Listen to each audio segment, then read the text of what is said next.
Welcome to this episode of Gone Medieval. I'm Matt Lewis. Coronations in the United Kingdom are still a big deal. How far back can the traditions and the ceremonies we witness as part of a modern coronation be traced? I mean, it's gone medieval, so that narrows the window, and I'm always going to say that everything is medieval, but what I'd like to do today is to take a look at the surviving records that we have of coronations in medieval England in particular, to see the emergence of the service used today and to try and understand some of the more archaic-looking moments. Applause. So here's your starter for 10, and to be clear, that's 10. I know my medieval history points valuable only for bragging rights. When do you think is the earliest surviving record of a king being consecrated in Britain? If it helps, it relates to the accession of King Aidan of Dalriada, which covered western Scotland and northeastern Ireland. The ceremony was conducted by Saint Columba in his pre-saint days. We know the story because it was recorded later as a reference to a miracle. Saint Columba had favored Aidan's brother in the succession, but an angel visited him and told him to help Aidan become king. Columba grumbled at this, and the angel hit him with a scourge that left a livid mark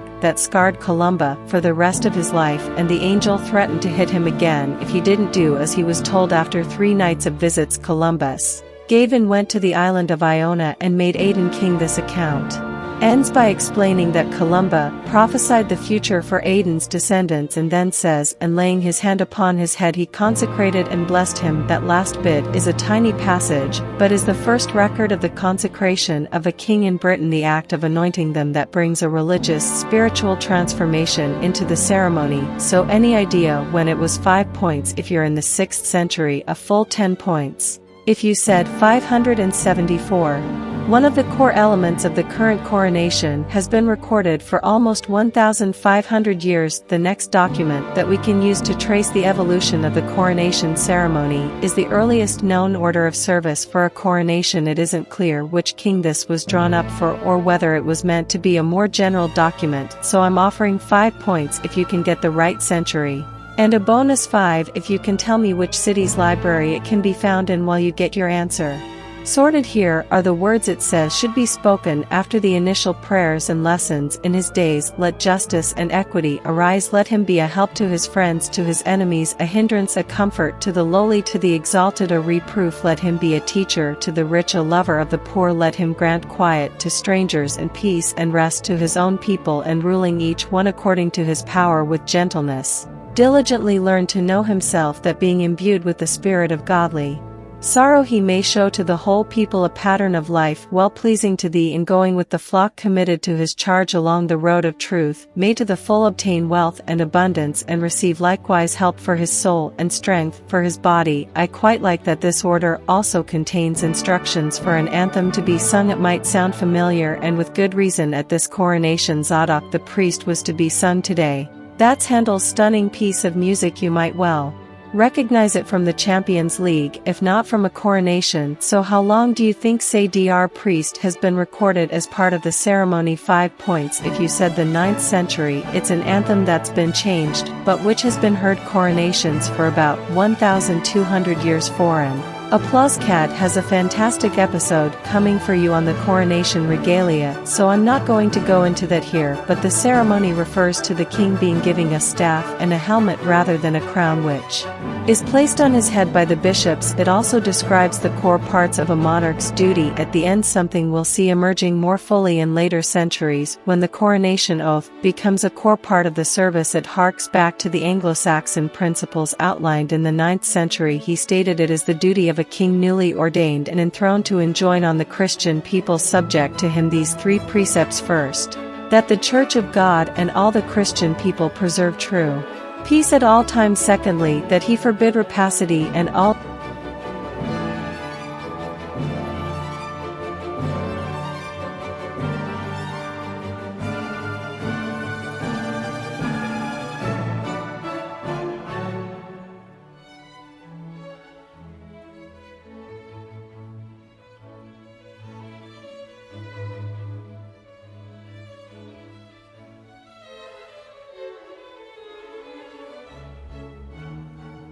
survives comes from before the conquest still, and it's been suggested that this document, clearly created in England, then spread to the continent and formed the foundation of both French and Italian coronation ceremonies. Dark Age is my foot. It's been suggested that this might have been prepared for Ethelred II the Unready, but there's no real evidence to connect it specifically to his coronation. All we know for certain is that it dates from the 11th century. This service begins with the three promises above no longer read out to the king at the end, but given by him as a promise to his people before he is crowned. The king is to be consecrated, then Zadok the priest and Nathan the prophet appear again as anthems. The king is given a ring girded with a sword, crowned apparently now with the crown rather than a helmet, and presented with a scepter, followed by the rod. 5 points in this round if you can tell me what went wrong at William the Conqueror's coronation, and another 5 if you can tell me the name of the Anglo-Saxon council. They are connected. I promise. This 11th century coronation order may well have been used for the two coronations in 1066 of Harold Godwin's son and William the Conqueror. Harold was crowned at the newly consecrated Westminster Abbey on the 6th of January, the day after Edward the Confessor's death, and on the same day as the old king's funeral in the abbey.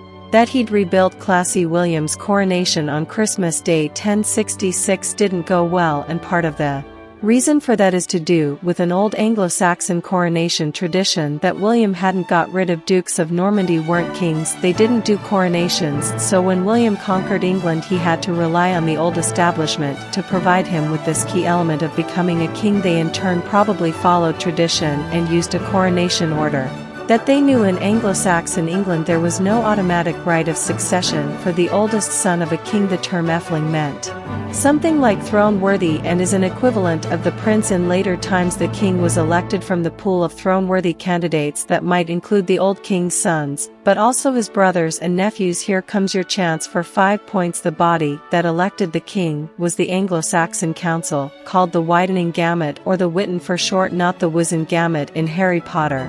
After the Battle of Hastings the Witan had elected Edgar Atheling as the next king, but William proved too powerful to make that stick. Because William used the established Anglo-Saxon coronation ceremony, it retained an elective element, and it still does to this day. William certainly didn't consider himself an elected monarch, and he would sweep away the Anglo-Saxon structures of England in the years that followed 1066, yet somehow this remained. The other 5 points are yours if you knew that William the Conqueror's coronation saw London set on fire because his guards thought a riot had broken out inside Westminster Abbey. This happened because of this nod to the elective element of English kingship. The coronation was performed by Eldred, Archbishop of York, supported by the Norman Geoffrey, Bishop of Coutances. As the order required, the crowd within Westminster Abbey were asked whether they accepted William as their king. The Normans shouted their approval, and not to be outdone, the Anglo-Saxon lords competed to be louder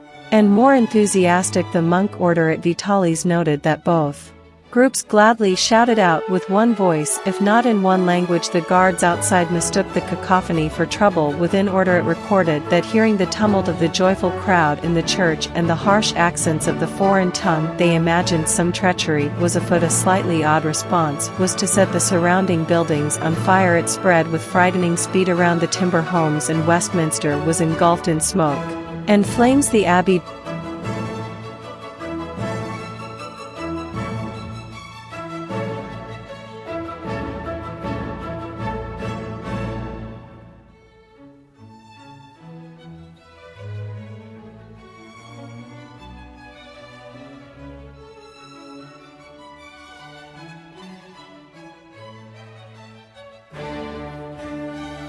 remained a key element, but the opening of the ceremony, and it has ever since. It's little more than an illusion now, the election illusion, but it happened at Queen Elizabeth II's coronation, and at the start of King Charles III. You'll be able to see the Archbishop of Canterbury ask on all sides of the abbey if those gathered consent to him becoming king. This election illusion is a tangible connection to an Anglo-Saxon world largely swept away almost a millennium ago. Another coronation order survives from the 12th century. This one is sometimes attributed to Henry I's coronation, but again without any real evidence. The pattern is becoming clear by now. The king swears to observe the three promises in place since the 9th century to protect the church, to abolish evil laws, and to rule with equity and mercy. Then one of the bishops asks those gathered whether they'll accept the person described as the king-elect to be their ruler, though it also describes the required affirmation.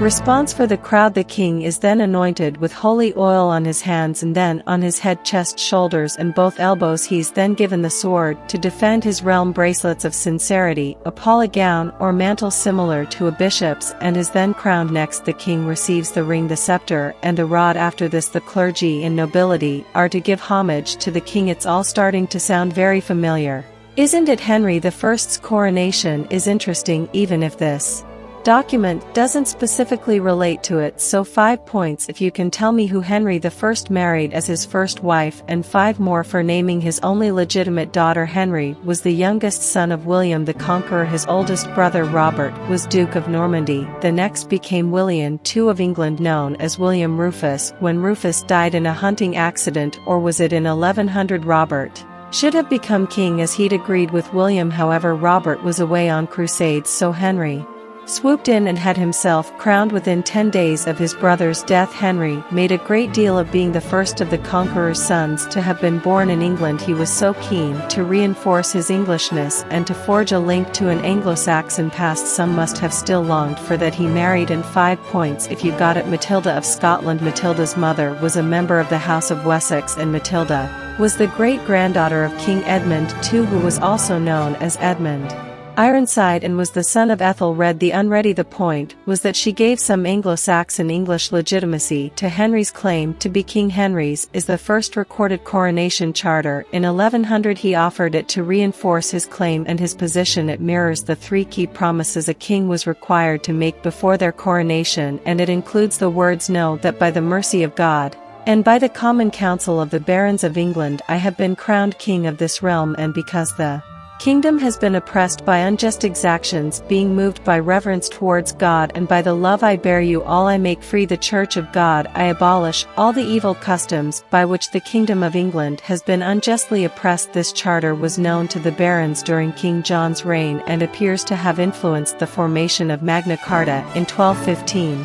These charters became increasingly important as part of the contract between king and country, between ruler and rule. When Henry I died in 1135 his succession plans fell apart. He had wanted his only legitimate daughter. 5 more points if you got Empress Matilda to succeed him, but instead his nephew King Stephen became king. The chronicles are clear that this was in no small part because Stephen made a deal with London that included issuing a coronation charter that obliged him to protect the city. The next document was the first fully documented coronation in English history. 5 points are yours if you can guess which king it relates to, and 5 bonus points if you know the 2 bishops who are detailed as being at the left and right hand of the king and who still retain those positions today. The account of this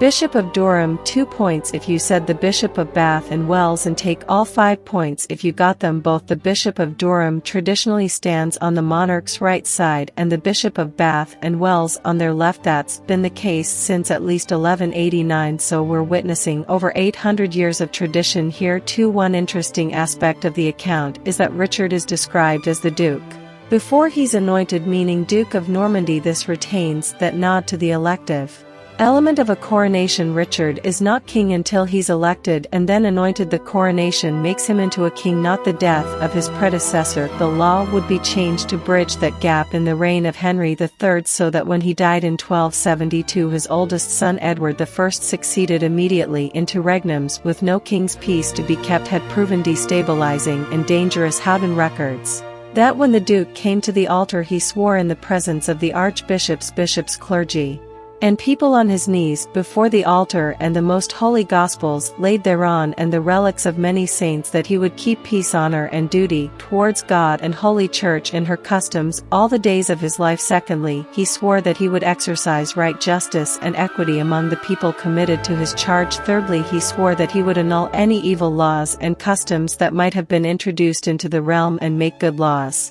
and keep them without fraud or evil intent.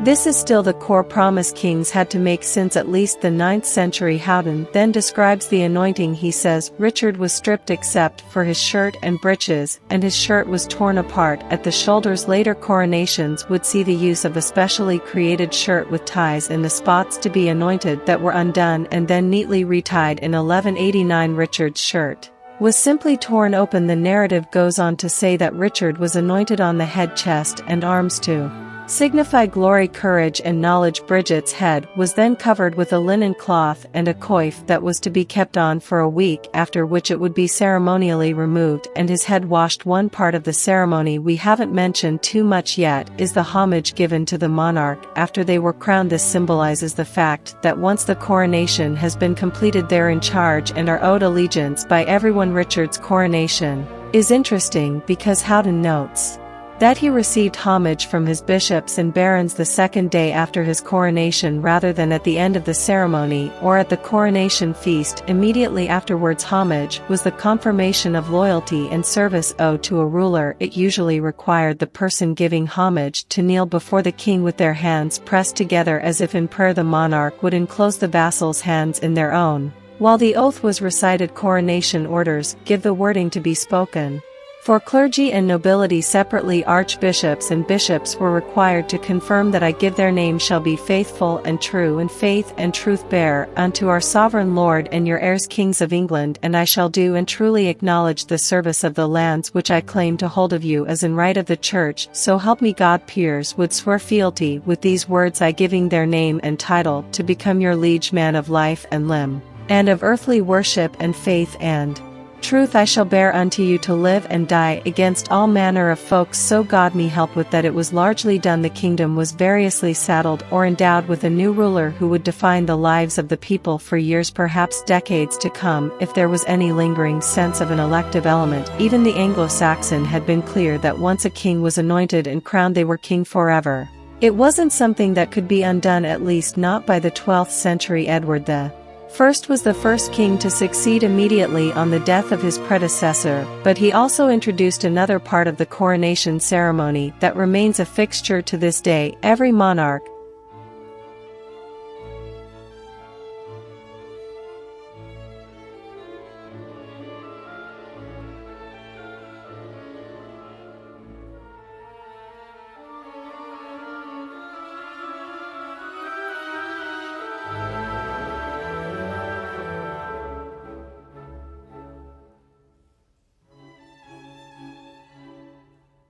sought to reinforce the overlordship of Scotland that he claimed by taking it to London and having it installed under the seat on which rulers of England would be crowned. Super subtle. Edward. Every monarch since Edward II in 1308 has sat on the coronation chair to be crowned with a stone of destiny beneath them. The stone was returned to Scotland in 1996, but is due to return to London.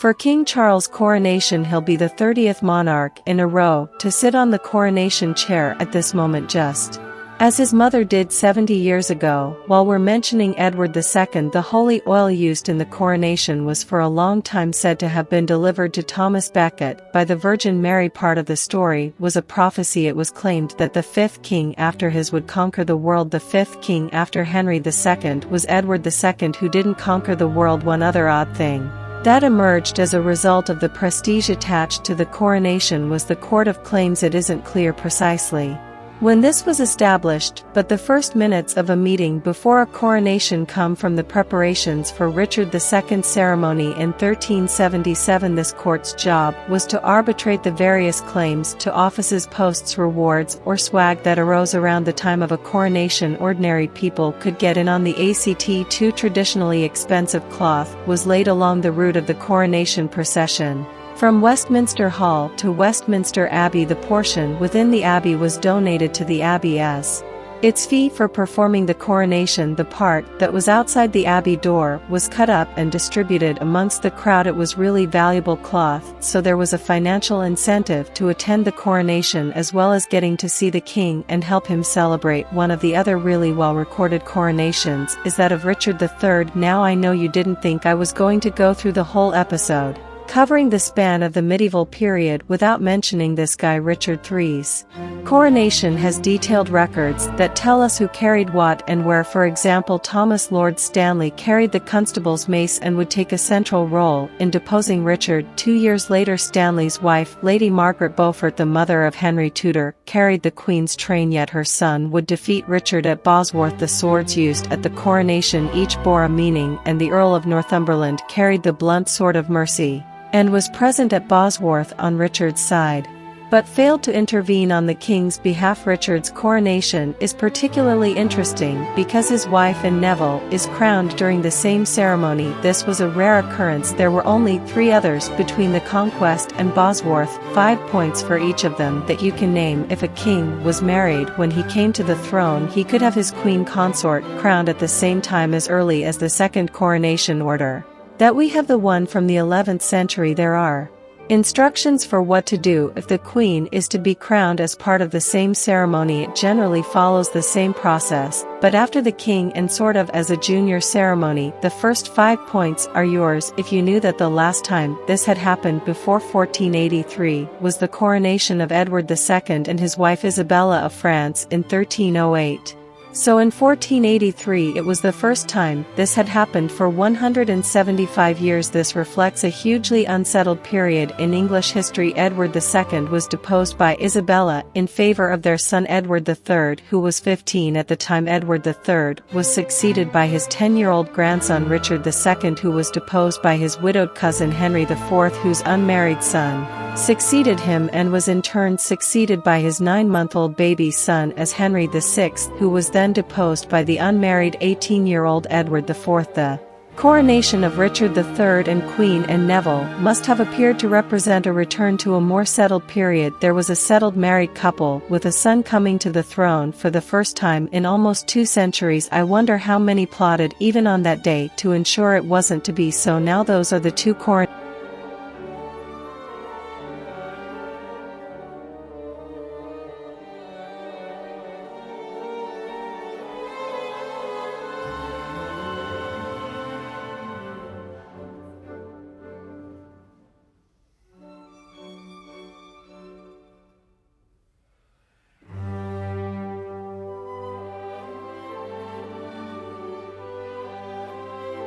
Media. How you got on. So what can we learn and understand from medieval coronations? There were a number of core elements to a coronation and an order in which they're done. The main ones I'd identify are firstly the recognition, which is that leftover elective part, despite being a remnant of an Anglo-Saxon world largely swept away after 1066. To this day the ceremony begins with those within Westminster Abbey, where all coronations since 1066 have taken place, being asked for their approval of the new monarch. It's an odd survival that no one has ever been brave enough to refuse. If a coronation is like a marriage ceremony between a ruler and a realm, this is the bit where the vicar asks if anyone knows of any reason why the marriage should not go ahead. So far everyone has always held their peace, or at least given their approval, probably not least for fear of being handed their peace by an angry medieval king if they dared to object. The next part is the oath. This has changed very little in substance in over 1,000 years. It used to be a promise delivered by the monarch. It was the active part that they took in their coronation. Either side of it, things are done to them. More recently, the Archbishop of Canterbury will ask the monarch questions to which they respond. If we continue the marriage analogy, this is the exchange of vows and the I do moment. Next comes the anointing, which I'm struggling to make fit the wedding thing, because it's something very different. The act of anointing is the bit that makes a person a king or a queen. It's transformational. It mirrors the way that bishops and archbishops are invested. It marks the monarch as God's chosen ruler, but also as the people's chosen ruler, confirmed by them and now elevated to a semi-sacred status. The Church has always been careful to point out, though, that it doesn't bestow on the monarch any of the status of a bishop or archbishop within the Church. The anointing has always happened out of view because of the sacred Nature of the moment at Queen Elizabeth II's coronation. The television cameras weren't allowed to film that portion of the service. There's some talk of King Charles commissioning a canopy with a translucent top so that it can be seen this time. If that happens, it'll be the first time in more than a millennium of the history of coronations in England and the United Kingdom that the public will be able to witness this moment. We would literally be watching history for the first time. The next really significant moment is the crowning, which is something like the putting on of a ring at a wedding. It's the symbol of the permanent transformation that has taken place at the end. The homage seals the union, and it might be the equivalent of the for better or for worse part of the wedding vows. Maybe the marriage thing is a clumsy metaphor, but there's more to all this than an archaic ceremony. If you watch Charles's coronation, you're watching something that has been happening in an incredibly similar format for at least 1,200 years, particularly in the medieval period before constitutional monarchy. It can seem like going through a series of motions, the outcome of which is the title King of England, but I don't think it was ever that simple. In Anglo-Saxon England, a monarch was elected, but once elected and crowned, could not be removed. The Norman conquest of 1066 changed so much about England, yet this nods to the need for the people to consent remained. In 1135 there was an effort to paint King Stephen as having been elected, so the desire to retain the illusion and rebuild it into a reality remains strong. When Parliament emerged in the 13th century under Henry III, it set about chipping away at the powers of kings and rebalancing the scales. The coronation has always been a contractual relationship, very one-sided admittedly, but it requires the consent of both parties with legally binding promises given and payment offered in terms of power for the monarch and a promise of good governance for the people. However one-sided the contract, it nevertheless could be undone. The barons, with Magna Carta and then the evolution of Parliament, sought to restrain the authority of kings, but also found mechanisms to hold them to account, including the ultimate sanction of deposition. Edward II was deposed for breaking this contract with his nobility by ruling unfairly.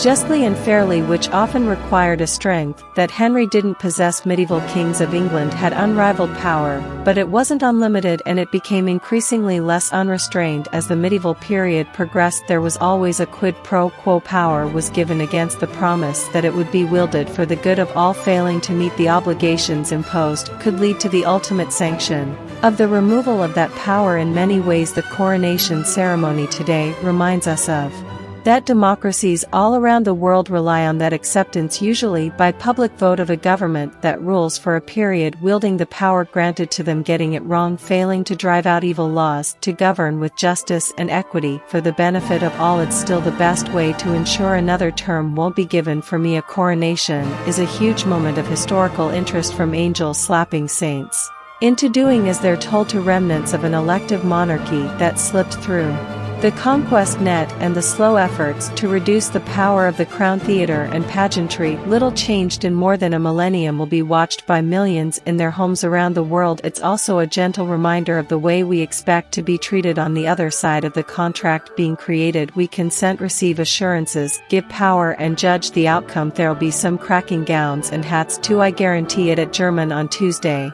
For another brand new episode, don't forget to also subscribe or follow us wherever you get your podcasts from, and tell all your friends and family that you've gone medieval. If you get a moment, please drop us a review or rate us anywhere that you listen to your podcasts, including Spotify. It really does help new listeners to find us. If you're enjoying this podcast and looking to go a bit more medieval, then subscribe to our Medieval Mondays newsletter. Just follow the links in the show notes below. Anyway, I better let you go. I've been Matt Lewis, and we've just gone medieval with History Hits Foreign. Applause.